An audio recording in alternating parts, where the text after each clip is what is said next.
পথিক আপনাকে যুক্ত করা হয়েছে। পথিক আপনি বলেন। পথিক নিজেকে আনমিউট করে বলেন। পথিক নিজেকে আনমিউট করে কথা বলেন। আনমিউট করেন আগে। হ্যাঁ, এবার বলেন। শুনতে পাচ্ছেন? হ্যাঁ, হ্যাঁ, শুনতে পাচ্ছি। বলেন। আমি আসলে যেটা বলতে চাই সেটা হচ্ছে আমি একজন মুসলিম। মুসলিম পরিবারে আমার জন্ম।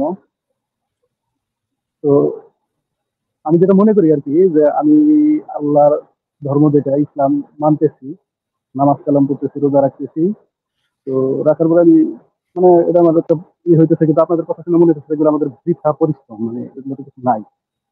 তো আপনাদের কথাও যদি ধরে নেই, আমি এই পরিশ্রম করার পরে যখন মারা যাবো, তারপরে যদি আপনাদের কথাটা সত্যি হয় যে জান্নাত জাহান্নাম কিছু নাই, তো আমি মারা গেলাম, নাই নাই, মানে আপনাদের চাই যদি সত্যি হয়। কিন্তু আপনাদের বেলায় যদি আপনারা মারা যান, মারা যাওয়ার পরে যদি আপনারা দেখেন যে না আসলে জান্নাত জাহান্নাম বলতে কিছু আছে, তখন তো আপনাদের জাহান্নাম ছাড়া কোনো উপায় নেই। তখন আপনাদের অবস্থা দেখে এইভাবে তো কখনো ভেবে দেখিনি। এটার কথা ভেবে দেখিনি ভাই, আসলে আমি তো এটা চিন্তা করিনি কখনো। চমৎকার কথা আপনি বলছেন তো ভাই। আমার চোখ খুলে দিলেন ভাই। প্রদীপ ভাই, থ্যাংক ইউ ভেরি মাচ। আপনি তো আমার তো চিন্তার ডাইমেনশন ঘুরায় ফেললেন। প্রতীক ভাই ও মাই গড, আমার তো আসলে দারুণ। দুর্দান্ত যুক্তি, আপনি দুর্দান্ত একটু বলেন তো, যুক্তি। আসলে তো বলেন তো আমাদের কি ইকবাল ভাই হবে কখনো কি ভেবে দেখেছেন? কখনো কি ভেবে দেখেছেন আপনি? গিয়ে দেখলেন যে মনে করেন আল্লাহ আমার পাক চিন্তার ডোমেইন, ইকবাল ভাই, আমার নিউরোলজিক্যাল ডোমেইনে যে থ্যাংক ইউ ভেরি মাচ। আমি এইভাবে কখনো ভেবে দেখিনি প্রদীপ ভাই। Thank you very much. আসলে দারুণ একটা, আমি এটা আসলেই আমাদের জন্য একটা চিন্তার বিষয়। আপনি একটু বলেন না যে যে আপনার কি মনে হয় আমাদের কি হবে তখন ওখানে?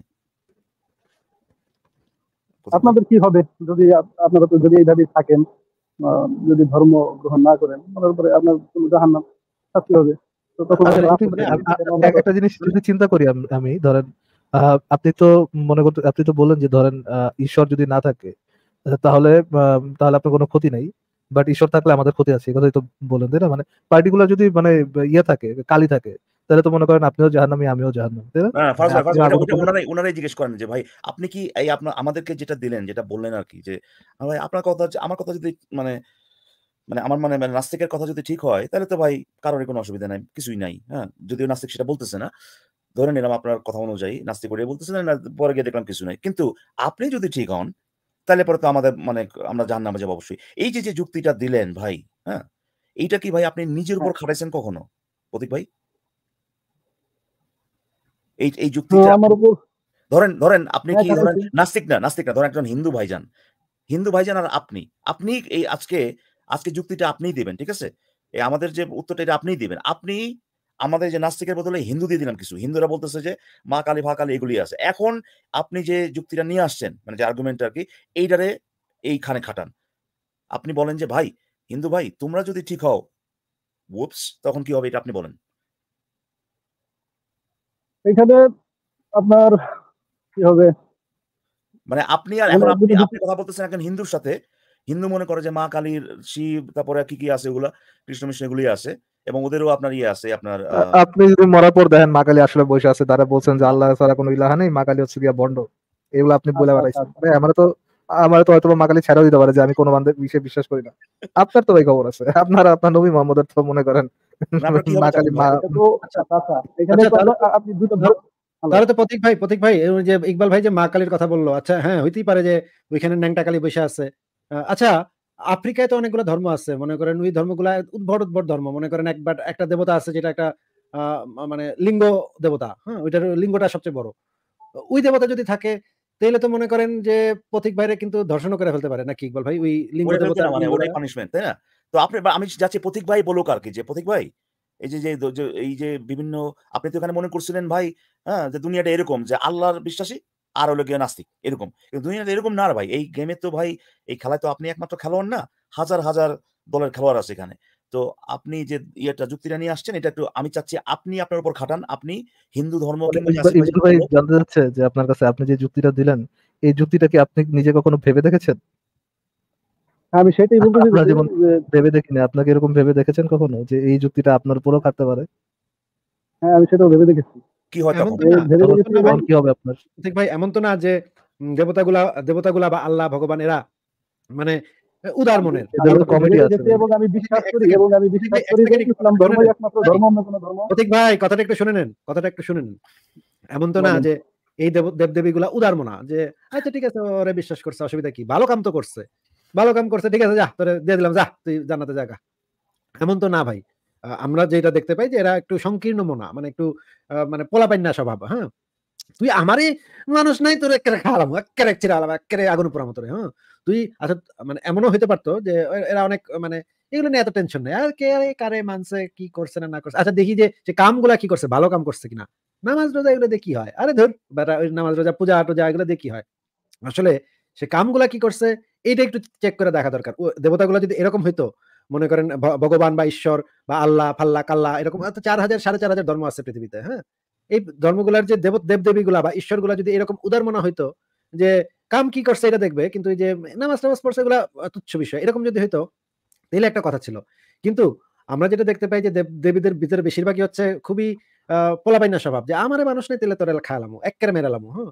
আ এখানে ভালো কাজ মন্দ কাজের থেকে ইম্পোর্টেন্ট হয়ে যায় যে তারে মানছে কি মানে নাই। তো দেখা যাচ্ছে যে আপনার আল্লাহ যে একজন সংকীর্ণ মনা ঈশ্বর, সে হচ্ছে বলে দিছে যে সব সে ক্ষমা করে দিবে। সমস্ত আকাম-কুকাম সে মেনে নিব। খালি একটা জিনিস মানব না, সেটা হলো শিরকের গুনাহ সে কখনো ক্ষমা করবে না। তার মানে হচ্ছে এই আল্লাহ পাক খুবই মানে তোষামোদ প্রিয়, এবং হচ্ছে গিয়ে সে তেল মালিশ, খালি তেল মালিশ চায়, খালি সারাক্ষণ আল্লাহু, কাল্লাহু, পাল্লাহু, আল্লাহু আকবার, সুবহানাল্লাহ, আলহামদুলিল্লাহ, মাশাআল্লাহ, প্রত্যেক কথায়, কথায় আপনি তারে তেল মালিশ করবেন এটা চায়।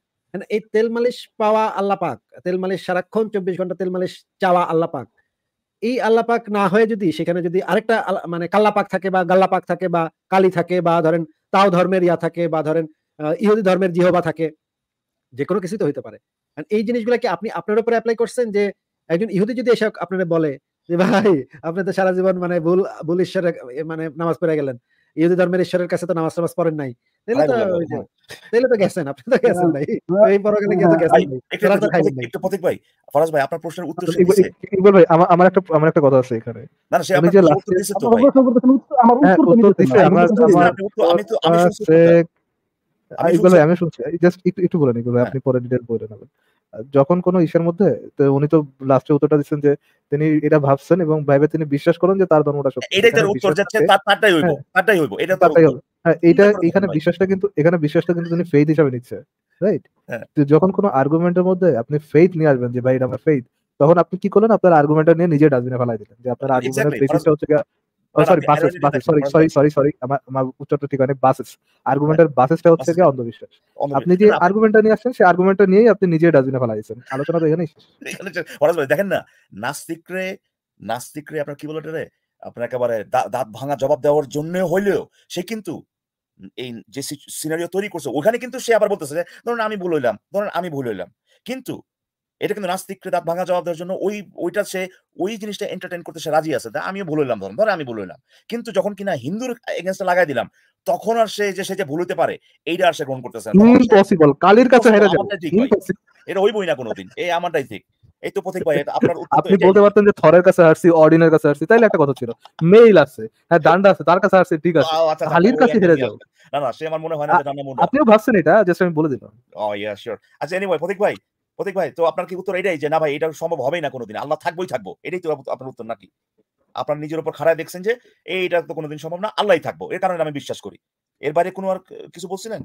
কিন্তু কিন্তু ইকবাল ভাই, আমার আরেকটা তো প্রশ্ন আছে যে উনার যে আল্লাহ পাক, এই আল্লাহ পাকটা অন্ধবিশ্বাসীদের কেন এত পছন্দ করে? যে অন্ধভাবে আল্লাহকে বিশ্বাস করবে, হ্যাঁ, এটাকে কেন পছন্দ করে? মনে করেন একজন নাস্তিক, সে যুক্তি, তথ্য, প্রমাণ দিয়ে চিন্তা ভাবনা করছে। হয়তো ধরে নিলাম সে ভুল করছে। সে মানে ভুল ডিসিশনটাই নিচ্ছে। ধরে নিলাম আল্লাহ আছে আসলে, হ্যাঁ? কিন্তু হ্যাঁ। একজন নাস্তিক মনে করেন সে অনেক চিন্তা ভাবনা করে, গবেষণা করে, পুইরা-টুইরা যাচাই করে তার কাছে মনে হলো না, এগুলা তো অন্ধবিশ্বাস, এগুলো আমি বিশ্বাস করব না। প্রমাণ নাই। হ্যাঁ। আর আরেকজন মুমিন, যে হচ্ছে জীবনে কোনদিন এগুলো নিয়ে কিছু চিন্তা করে নাই। তার মাথায় এত কিছু ভাবি না ভাই। হ্যাঁ। আল্লাহ কইছে আমি মানি। সে কখনো এগুলো নিয়ে গবেষণা করে নাই, চিন্তাও করে নাই। তার বাপ দাদা কইছে, সেও বিশ্বাস করছে। সে একজন অন্ধবিশ্বাসী। তাহলে উনার আল্লাহ পাক কেন এরকম যে ওই অন্ধবিশ্বাসীটা, যে হচ্ছে কখনো কোনো এগুলো নিয়ে চিন্তাই করে নাই, খালি স্রেফ বিশ্বাস করছে, তাকে জান্নাতে দিল। আর যে নাস্তিক, ধরে নিচ্ছি যে তর্কের ক্ষেত্রে সে ভুল ডিসিশন নিচ্ছে। নাস্তিকটা হয়তো জ্ঞানের অভাবে বা বুঝে নাই, এই কারণে সে হয়তো মানে ভুল একটা এসে গেছে। কিন্তু ওনার আল্লাহ কেন এত সংকীর্ণ মনা যে কিন্তু একজন আসিফ ভাই, অন্ধবিশ্বাসীকে জান্নাতে দিবে এবং একজন গবেষণা করে নিরপেক্ষভাবে বা যাচাই বাছাই করে একজন ব্যক্তি কিভাবে একজন শিশু কামিকে নবী হিসাবে একসেপ্ট করতে পারবে? সেটাই, সেখানে তো সেটাই, একটা সেটাই। বড় মেজর তারপরে সমস্যা আপনার আছে। উত্তর মানে আছে। এটার জেনুইন উত্তর আমার কাছে আছে। কারণ তার আল্লাহর যে আল্লাহকে বিশ্বাস করতেছে ভাই, যে প্রতীক ভাইয়ের যে আল্লাহ, এই আল্লাহর মানে যে কাজগুলো করে বা তার ইন্টেলেকচুয়ালিটি যেটা, সেটা যে বাউন্ডারি যেটা, এইটা ওই পথিক ভাইয়ের যে ইন্টেলিজেন্স যেটা, তার যে বাউন্ডারি ওই একই, বুঝতে পারছেন? সে যেভাবে চিন্তা করে ঠিক হুবহু তার আল্লাহ অ্যাকচুয়ালি ওইভাবেই চিন্তা ভাবনা করে। তো আমি ইভেন ওর্স। আচ্ছা, এমনও তো হতে পারে ইকবাল ভাই, এমনও তো হতে পারে যে আল্লাহ আসলে আছে, কিন্তু সে দেখতেছে কোন বলদের বাচ্চা বলদগুলা অন্ধভাবে বিশ্বাস করতেছে, ওগুলারে বাইরে পাশের ভিতরে বাইরে জাহান্নামে দিমু। এবং এটা একটা লেজিট কারণও আছে কিন্তু ভাই, সরি কারণ আছে, মানে একটা লেজিট কারণ দেখাইতে পারি আমি এটা আসতাম, আমি বলতাম যে এটা এমন না যে জহির কি বলছি, যে এলাকাতে প্রতীক ভাই যেটা বলতেছে যে আমরা তো শেষ, সংকীর্ণ মনের আল্লাহ ওই কামটা করবে, যাই বেটা তো বিশ্বাস করস নাই, অন্ধভাবে হইলেও বিশ্বাস করস নাই আমারে, হ্যাঁ অন্ধভাবে হইলেও বিশ্বাস করস নাই আমারে, তোর তো খাই বলবো। কিন্তু একটা আল্লাহ যে কিনা জ্ঞানী আল্লাহ, যে কিনা আপনার মানে চিন্তা করতে আসলে সক্ষম, আসিফ ভাই যে সে আসলে মানে ইয়াতে মোহাম্মদকে যে মানুষকে আসলে টেস্ট করাইতে পারে যে এই গরু গাধার মধ্যে যারা বিশ্বাস করে অন্ধভাবে, এবং এটা একটা লেজিট একটা কারণ আমি দেখাইতে পারি যে দেখেন, আমি যদি আল্লাহ হইতাম আমি ভাবতাম যে এই যে মানুষের যে ব্রেইনটা যে আমি সৃষ্টি করছি, এইটা আমার একটা সেরা সৃষ্টি, অন্যতম সৃষ্টি, ঠিক আছে? দেখেন কত কিছু করা যায়। আমি তো আরো রাগান্বিত হইতাম যে আমি এই টেস্ট দিতেছি যে গরু গাদা গরু ছাগল পাঠায় দিছি ওখানে, তাই নবী বলে দাবি করবে, দেখি কে আমার এই সর্বশ্রেষ্ঠ সৃষ্টিটা যেটা ব্রেইন, এইটারে ব্যবহার না করে, এরকম একটা ব্রেইন দিয়ে দিছি, এটারে ব্যবহার না কইরা ওই গরু গাদা মানে আমার সৃষ্টিটাকে অবমাননা কইরা ডিসরেসপেক্ট কইরা দিয়ে দিছে, সৃষ্টি কিন্তু ব্যবহার করে নাই, ওই ব্যবহার না করে ওই গরু গাদাগুলোর ফলো করতেছে, আর কে দেখি ব্রেইনটা খাটানোর চেষ্টা করতেছে। এমনও হতে পারে যে সে ওখানে দেখবে যে অন্ধভাবে যারা বিশ্বাস করছে তাদেরকে সে পছন্দ করতেছে না, তাদেরকে সে জাহান্নামে পাঠাচ্ছে, আর যারা কিনা এটা চিন্তা ভাবনা করার চেষ্টা করছে যে ভাই দেখি এভিডেন্স আছে কি নাই, এবং আল্লাহ টেস্টটা ওইভাবেই তৈরি করছে যে আমরা পাইতেছি না, এবং আমরা ওই ব্রেইন আমাদেরকে যেটা বলতেছে, বিবেক বুদ্ধি যেটা বলতেছে, সেটার উপর ভিত্তি করে আমরা বলছি যে ভাই কোনো প্রমাণ নাই, এবং সে এটা পছন্দ করছে, কারণ তার সৃষ্টির যে ইজ্জতটা ওটা আমরা রাখছি ভাই। সে তখন আল্লাহ বলবে আচ্ছা ঠিক আছে ভাই, তোমরা আসো বেহেশতে, চলো আমরা দাবা খেলি। এটা কিন্তু ফ্যাসিনেটিং একটা বিষয় যে আল্লাহ মানুষকে এরকম কমপ্লেক্স একটা ব্রেন দিয়ে, মানে আল্লাহ যে কোনো একটা গড মানুষকে এত কমপ্লেক্স ওয়ার্কিং একটা ব্রেন দিয়ে এক্সপেক্ট করতেছে ওটা ব্যবহার না করে তুমি আমার অন্ধভাবে বিশ্বাস করো। এক্স্যাক্টলি, সেটাই মানে ওই আসিফ ভাই যেটা যে সিনিয়রটা আনলেন, হ্যাঁ এটা যে একেবারে আনবিলিভেবল একটা জিনিস। টেস্টে হচ্ছে ওটা যে আমি তোমার ব্রেন দিছি, এখন টেস্ট করে দেখবো যে কে ব্যবহার করে নাই। রাইট, হ্যাঁ এমন, সেটাই আমি বলতেছি যে এমন হতে পারে যে আল্লাহ পাক ইচ্ছা করে এমন একটা পেডোফাইল, একটা গনিমতের মাল ভোগকারী, একটা ডাকাত, একটা দস্যু, একটা খুনি, এরকম একটা লোকের মাধ্যমে এই ধারণাটা ছড়াই দিচ্ছে, দেখার জন্য যে কোন গাধার বাচ্চাগুলা অন্ধভাবে এই শিশুকামী নিজের মাথা না খাটায়, মানে তারা বুঝতেছে যে আমার নবী শিশুকামী, আমার নবী গনিমতের মাল হিসেবে দাসী ভোগ করতো, আমার নবী কাফের মারতো, এগুলো বুঝতেছে, তারপরেও মানে জান্নাতে যাওয়ার লোভে 72টা আরেকটা অ্যাড করলেন যে লোভে, হ্যাঁ রাইট, 72টা বড় বড় স্তনালী মানে হুরপামু, এই লোভে গিয়া ওই আকাম করতেছে, ওই কাফের মারতেছে। আর যারা নাস্তিক তারা বলতেছে যে না, আমি অনেক গবেষণা করছি, আমি পড়ছি, কোরআন হাদিস পড়ে দেখছি ভাই, আমি বুঝতেছি যে এগুলো তো ভালো না, এগুলো তো মানুষের জন্য ভালো না, এগুলো কাফের মারতে কয়, কাফেরদের সাথে বন্ধুত্ব করতে নিষেধ করে, কাফের মেয়েরা তাদের মা বেটিকে গনিমতের মাল বানাতে বলে না, সি এগুলা কি হইতে পারে? এগুলা কি মানে আমরা মানুষ হিসেবে কি এগুলো আমরা করতে পারি? না, এগুলো আমরা করতে পারি না। আমরা অন্য সে যে ধর্মেরই হোক, সব মানুষের সমান অধিকার, সব মানুষ সমান, নারী পুরুষ সমান, যারা তৃতীয় লিঙ্গ তারাও সমান, এই ধারণাগুলা তারা স্প্রেড করতেছে। তখন আল্লাহ পাক বলতেছে বসে আরে দেখছো, এটা তো এই নাস্তিকের বাচ্চা তো সবচেয়ে নিজের মেধাটারে খাটাইছে, আল্লাহকে এরকম খারাপ মনে করেন নাই, তার ইজ্জতটা রাখছে যে আমি এত সুন্দর করে তারে বুদ্ধি দিছি, সে বুদ্ধিটা খাটায় পৃথিবীকেই জান্নাত বানানোর ট্রাই করতেছে। কোনো জান্নাতের লোভ টোভ তার নাই, সে কোনো ভয় পাইতেছে না, জান্নাতের লোভও তার নাই, মানে হুর পাইবো, হুরের সাথে 72 বছর করে সেক্স করবো, এরকম কোনো ইচ্ছাও তার নাই। সে ভাবতেছে এই পৃথিবীটা কিভাবে বেটার করা যায়, অন্য মানুষেরা কিভাবে ভালোভাবে সুখে শান্তিতে পৃথিবীতে থাকতে পারে, এই চেষ্টাটা করতেছে। এই তো আসলে সত্যিকারের জান্নাতে যাওয়ার যোগ্য, তাই না? কোথাকার কোন মানে মোল্লা ওমর আর আল্লামা ওসামা বিন লাদেন এলো বোমা মাইরা ওদেরকে জান্নাতে দিব আমি? অসম্ভব। আমি তো আল্লাহর নামে চালাই দিছে ভাই, ওগুলো আবার আল্লাহর নামে চালাই দিছে, ওগুলি আল্লাহু আকবার বলে মারতেছে, দেখ আমার নামে, মানে মানুষ খুন করতেছে, বলতেছে যে আল্লাহই কইছে আমার এগুলো করতে। হ্যাঁ কত বড় বদমাইশ, আল্লাহর মানে নামটা কিভাবে তারা করতেছে। আল্লাহু আকবার বলে ঢুকে গেল একটা মানে প্লেন বিমানে নিয়ে ঢুকে গেল একটা বিল্ডিং এর ভিতরে, বা মনে করেন একটা হাসপাতালে ঢুকে আল্লাহু আকবার বলে মেরে ফেললো সব হাসপাতালের রোগীদের। ওই আল্লাহরই সৃষ্টি, কিন্তু আল্লাহরই সৃষ্টি আর মেরে ফেললো 3000। এবং আল্লাহর কি এটা তো চাঁদার কথা না? মানে মনে করেন একটা মানে সেন্সিবল আল্লাহ। আসিফ ভাই মানে আপনার আমার চোখে মানে একজন সৃষ্টিকর্তার মর্যাদা যত বেশি, বা মুমিনদের চোখে কিন্তু সৃষ্টিকর্তার মর্যাদা আরো অনেক কম, মানে তারা লিটারাল একটা ডাকাত হিসেবেই দেখেন সৃষ্টিকর্তাকে। আপনি আমি কিন্তু ওইরকম হিসাব দেখি না। দেখি না বলেই যে এই ধরনের ননসেন্স সৃষ্টিকর্তা বিশ্বাস করি না। ঠিকই বলছেন। মানে পরকালে ধরেন মৃত্যুর পরে যদি দিয়ে দেখি আমার আসলেই মনে হয় যে আল্লাহ বলে যদি কিছু থাকে বা সৃষ্টিকর্তা বলে যদি কিছু থাকে ভাই এটা আমাদেরকে ফেভার করবে। কারণ আমরা এট লিস্ট তার ইজ্জতটা রাখছি। আমরা মনে করছি যে ভাই একটা সৃষ্টিকর্তার বৈশিষ্ট্য এইরকম হইতে পারে না যে সে গিয়ে বলবে যাই তোমরা যে সৃষ্টিকর্তা বিশ্বাসই করে না তার চোখে সৃষ্টিকর্তার ইয়েটা মানে ক্যারেক্টারটা হচ্ছে বেটার রেদার দেন যে সৃষ্টিকর্তা বিশ্বাস করে। হ্যাঁ, তারা মনে করে আইরনিটা কোন জায়গায়? আর আল্লাহ বলছে যে গণিতম যুদ্ধ করে তো আপনার নারী শিশুকামিতা করা পারফেক্টলি ওকে। হাও শিশুকামি হও পারফেক্টলি ওকে। সিরিয়াসলি এখন জহির প্রতীক ভাই আপনি কি বলবেন? প্রতীক ভাই আপনার উত্তরটা কি? হ্যাঁ, প্রতীক ভাই বলেন। আপনারা তো আলোচনা করতেছেন, আমার সামান্য একটু কথা নিয়ে আপনারা ভাই এই জিনিসগুলো তো কমপ্লেক্স তাই না? আপনি তো নিয়ে আসলেন, আপনি তো এই যুক্তিটা নিয়ে আসলেন। এখন যুক্তিটা তো আপনার উপর এই যে এইটার উপর উত্তর দিতে হবে না? তো আমি তো উত্তর দিলাম। উত্তর দিয়ে আবার আরেকটা সিনারিও তৈরি করলাম যেখানে আপনি নিজে এই আপনার দেওয়া যুক্তিটা খাড়াইবেন। ওখানে খাড়াই আপনি কি পাইলেন ভাই? হ্যাঁ, আপনি তো আয়েশা কিন্তু ১ম এ বলছিলেন যে ভাই আমরা তো বিশ্বাস করি। হ্যাঁ, ধরেন আমরা যদি ভুল হই, এই যে আমরা যদি ভুল হই, পুরো আর্গুমেন্টটা কিন্তু ওইটার উপরেই আপনি খাটাইছেন। যদি আমি ভুল হই তাহলে এরকম, যদি আপনি ভুল হন তাহলে ওইরকম। তাহলে এখন কিন্তু আবার বললেন না যে ভাই না ভাই এটা তো অসম্ভব। ধরে নিতে পারব না ভাই। কত টাকা দিছেন আপনার অঙ্ক করতে ৫ টাকা ধরো ৫ টাকা আছে ধরে নিতে পারব না। এইটা বলেন না। এখন আপনি বলেন যদি আপনি ভুল হন আর হিন্দু ভাইরা যদি ঠিক হয় তখন আপনার কি হবে? তখন আমার কি হবে? একই আমি তো এটা যাচাই বাছাই করেছি। আমার মানে আপনি বলতে পারবেন না। আপনার বললাম যে যদি আপনি ভুল হন, আপনার উত্তর হলো ভাই আমি তো যাচাই-বাছাই করছি আমি তো ভুল হমই না। তাহলে এখানে কি করতে আসছেন? তাহলে এখানে আপনি যখন ১ম এ ঢুকলেন তখন এটা কেন বললেন যে ভাই যদি আমি ভুল হই? এটা তখন বললেন কেন? আপনারা তো কোনো কিছু যাচাই বাছাই করতেছেন না। ভাই আপনি কেন বললেন যে যদি আপনি ভুল হন তখন? এখন বলতেছেন যে না ভাই আমি তো যাচাই-বাছাই করছি আমি তো ভুল হমই না। আপনি তাহলে তখন আপনার প্রশ্নটা বা আপনার যুক্তিটা এটার উপর কেন বেস করলেন যে যদি আপনি ভুল হন? এই কথাটা তখন আপনি কেন হ্যাঁ? আমি এইজন্য বলছি যে আপনার কোনো ক্ষতি হবে না। আপনার কোনো ক্ষতি হবে না। এখন যেহেতু দেখছেন যে ভাই যদি আপনি ভুল হন আর হিন্দু কারেক্ট হয়, শিব আপনার একেবারে মানে ভইরা দিবে। হ্যাঁ, শিব আপনার একেবারে ভইরা দিবে। ভাই আপনি বিশ্বাস করেন তার মানে তো এই না যে এটা সত্য। তার মানে তো এই না যে সত্য। আমি তো দিলাম আপনাকে। আমি তো এই জিনিসটা অস্বীকার ভাইয়া দেখেন আপনি কনভিন্স যে আপনার ধর্ম সত্য অন্যান্য ধর্ম মিথ্যা। আপনি কনভিন্স যেরকম হিন্দু কনভিন্স তার ধর্ম সত্য অন্যান্য ধর্ম মিথ্যা। ঠিক তেমনি আমরাও কনভিন্স যে আপনার ধর্ম সত্য না। আপনার এরকম একটা শিশু আপনার মতো আপনার নবীর মতো একটা শিশুকে আমি ডাকাত সর্দার তার ধর্ম সত্য হবে বাট যে ধর্ম পেশ করছে তার পিছনে তো রিজন সে নিজেই দিয়ে জানে এরকম কোন ধর্ম সত্য হবে ওই বিষয়টা আমরা নিজেরাও কনভিন্স না। তাহলে আপনি আমাদেরকে যে আমরা কনভিন্স না যেখানে সেখানে আমাদেরকে ফেলাইতেছেন যে যদি আপনারা ভুল হন সেইখানে আপনি আমাদের ফেলে আমাদের কোশ্চেন করতেছেন কিন্তু সেই অনেস্ট পজিশনটা রেখে আপনি নিজে উত্তর দিচ্ছেন না। আপনি বলতেছেন না আমি ভুল হওয়া পসিবলই না। আচ্ছা আমি একটা জিনিস বুঝলাম না মানে অনেস্ট আলোচনা না এটা এগুলো হচ্ছে মানে জাস্ট সময় নষ্ট করা। ফরাজ ভাই আমি একটা জিনিস বুঝলাম না উনি বলতেছে যে উনি নাকি যাচাই বাছাই করে দেখছে কিন্তু ভাই ইসলাম নিয়ে তো কোনো ধরনের যাচাই বাছাই করা সম্পূর্ণ নিষিদ্ধ। ইসলামে যেটা বলা আছে মুমিন ব্যক্তি হচ্ছে নাকে দড়ি বাঁধা উটের মতো তাকে যেটা বলা হবে শুনলাম এবং মানলাম। আমরা একটু ভিডিওটা তাহলে একটু দেখে নিই দেখেন একটু ভিডিওটা।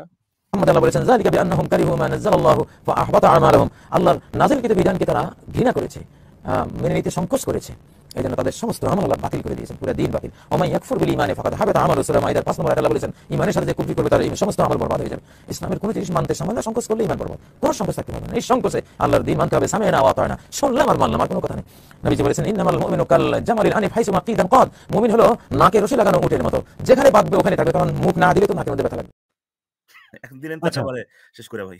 এখান থেকে আমরা যেটা জানতে পারলাম এটা একটা ফালতু লোক উল্টাপাল্টা জামাতে চাইবে ফালতু লোক কি ভালো লোক সেটা তো আপনাকে জিজ্ঞেস করিনি। হাদিসে তো এটা পরিষ্কারভাবে বলা আছে মুমিন ব্যক্তি হচ্ছে নাকে দড়ি বাঁধা। এখন যদি আপনি বলেন মুহাম্মদও ফালতু লোক ছিল তাহলে তো ভাই একটা বিপদের কথা হবে। হ্যাঁ মুহাম্মদ বলে গেছে এটা তো এই ব্যক্তি তো শুধু মুহাম্মদের কথাটা হাদিসটা আপনি কি কতটুকু যাচাই করছেন যে এটা হাদিসের অংশ কিনা এটা কি মুহাম্মদ বলে গেছে কিনা এটা এইটুকু কি আপনি যাচাই করছেন? না আমি এটা দেখিনি এতটুকু যাচাই করেন নাই আপনি নাকি যাচাই করতেছেন যে আপনার ধর্মটা সত্য।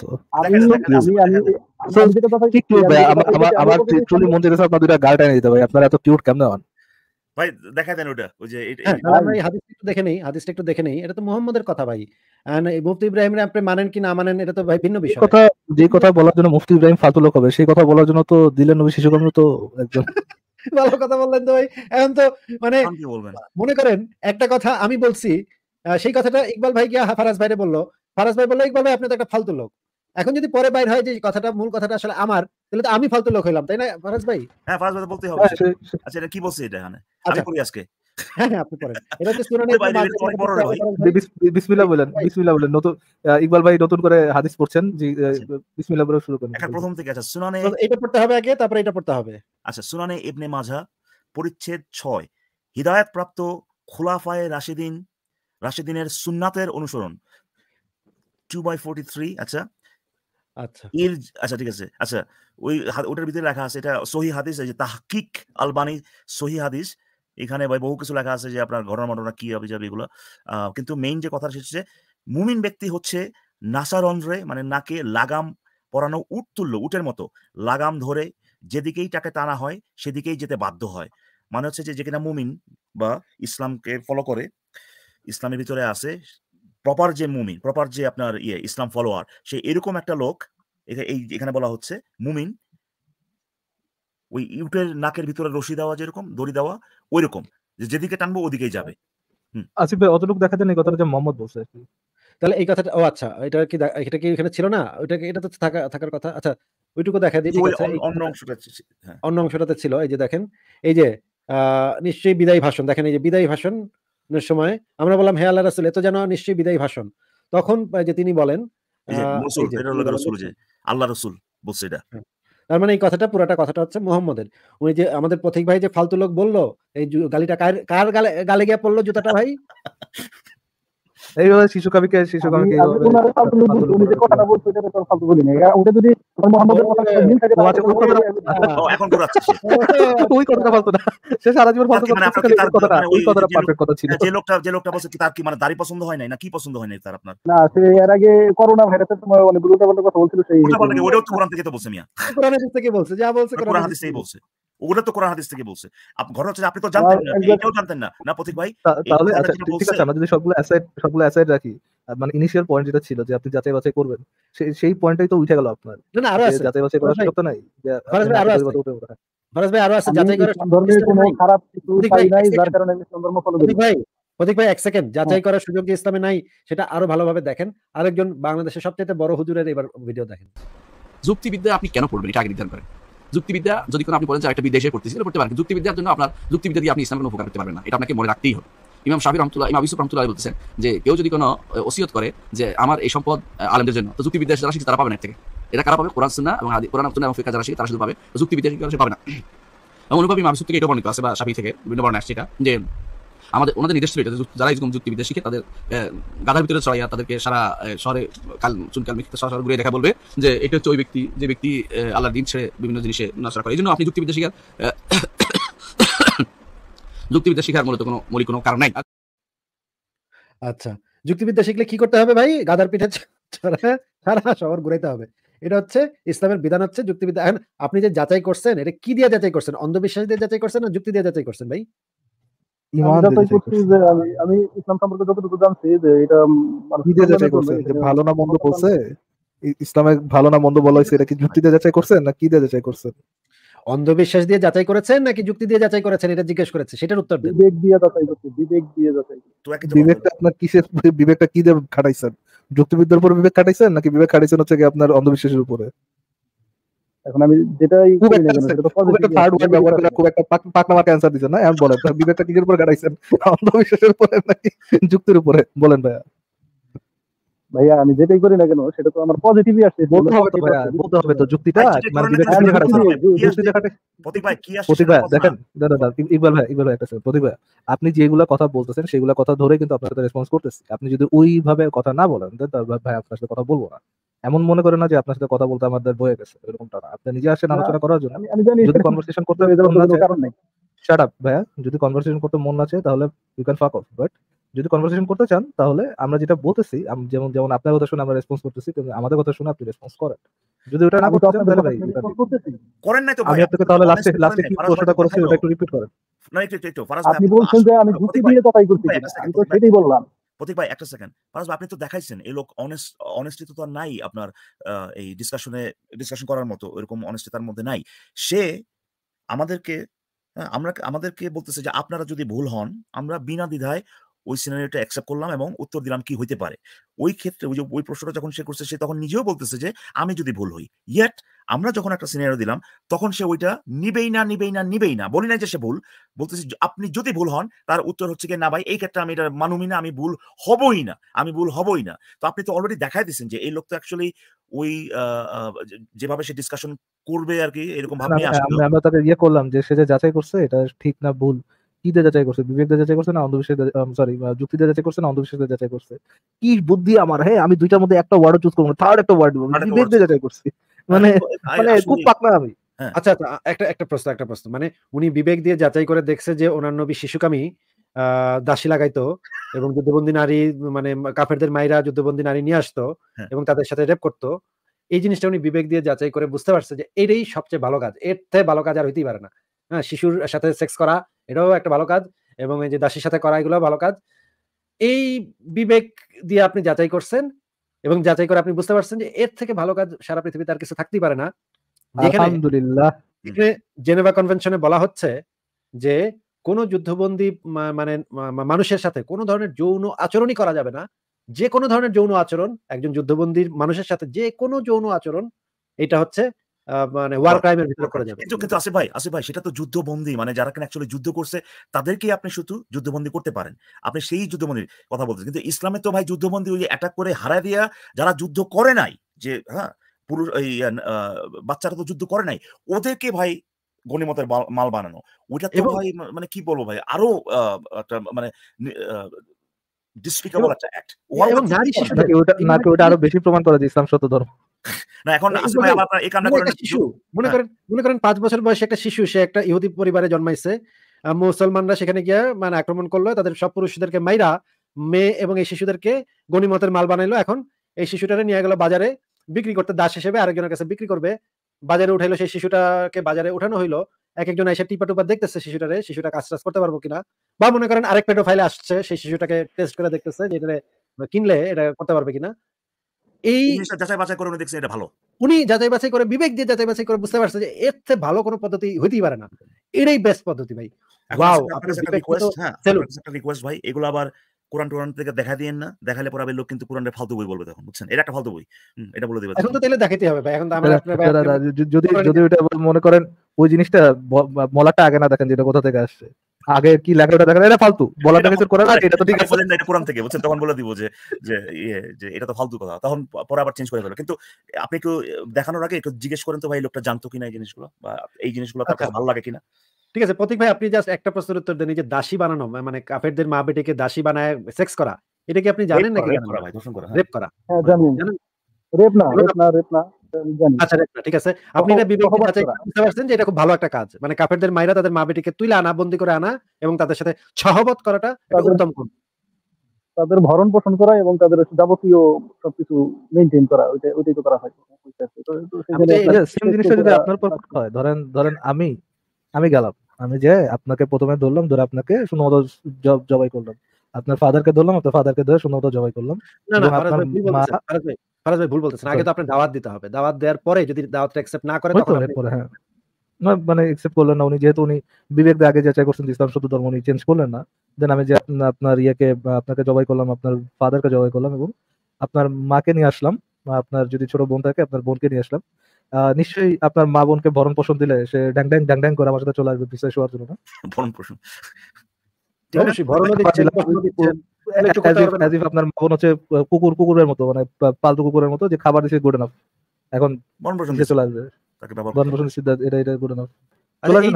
এই জিনিসটা কিন্তু মুমিনরা অলরেডি বলছে আমাদের এখানে, আমরা সেই জিনিসটা একটু শুনে নিই, আপনারা একটু শুনেন, আগে এই কথাটা একটু শুনে নেন। হ্যাঁ, দাস দাসীর সাথে সেক্স করা আলাদা, দাস দাসীর সাথে বারবারই আপনি একই জিনিস বলতেছেন। দাস দাসী কিভাবে হয়, একটা দাস কিভাবে হয়? দুই পার্টি যুদ্ধ করে, এখন রাইট রং এটা ইম্পর্টেন্ট না, দুই পার্টি যুদ্ধ করে, যে পার্টি উইনার হবে লুজার পার্টির সে দাস বানাইবে, ঠিক আছে? এখন দাস বানানোর পরে, এটা নিয়ে আমার একটা ভিডিও আছে, দাস বানানোর পরে ওই দাসটারে আমি বাসায় নিয়ে আসলাম, ঠিক আছে কিনা, হয়তো যুদ্ধ থেকে নিয়ে আসলাম বা এটা আরেক জায়গায় বিক্রি হইতেছিল, আমি ওখানে টাকা দিয়ে কিনে নিয়ে আসলাম। তো দাস যে আমি নিয়ে আসলাম, এই দাসটা আমার জন্য রিস্কি, যে কোনো সময় দাস আমার মেরেই ফেলতে পারে, কিন্তু তারপরও আমি তারে 3 বেলা আহার দিলাম, ঠিক আছে? 3 বেলা তারে আহার দিলাম, তার নিরাপত্তা দিলাম, তার কর্মসংস্থান সবকিছু করলাম। এখন এত কিছু আমি করলাম, আপনার আপত্তি শুধু সেক্স নিয়ে?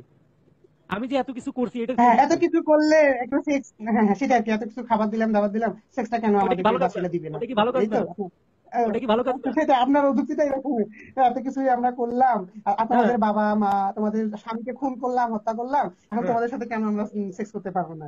বাহ, আপনার যুক্তিটা অনেক সুন্দর, আমি খুব গ্রহণ করলাম ভাই। হ্যাঁ আর আপনার তো তো সেটা আর কি, আমিও তবে আমিও খুবই খুশি হয়েছি যে আপনার কাছে খুব ভালো লাগছে। হ্যাঁ আমিও খুব খুশি হয়েছি এবং ভাই, তবে আপনার খুব ভালো লাগলো যে আপনি সত্যটা স্বীকার করেছেন। ওয়াও, এগুলো মানুষ ভাই বিবেক দিয়ে বের করছে এটা। মানে উনি বিবেক দিয়ে বুঝতে পারছে ও যে ও ও মোমেন্ট কোথায়? মোমেন্ট কোথায় ভাই? ওই চান্সে চলে গেছে ভাই। মানে এটা শুধুমাত্র মানে খারাপের দিকে যাইতো ভাই আজকে, মানে তার জন্য আর কি। অন্যের বাবাকে সেক্স বানানো, অন্যের বাবনকে সেক্স বানানো, এইটা তো ভরণ পোষণ দিচ্ছি ভাই, নিজের বাবনকে সেক্স বানাচ্ছি। What the hell are you talking about?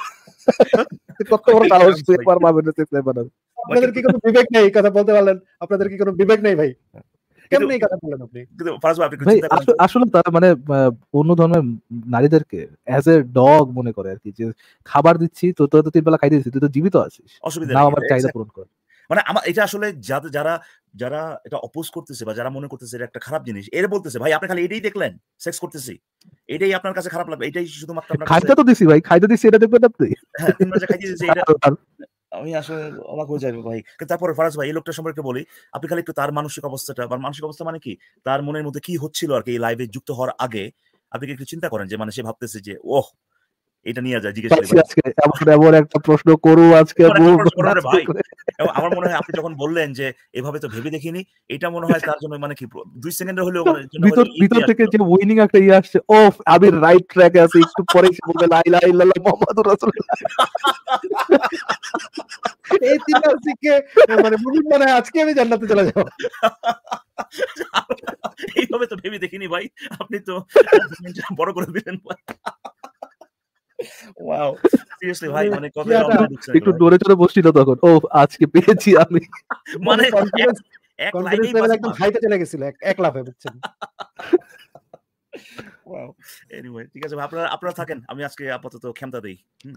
থাকেন।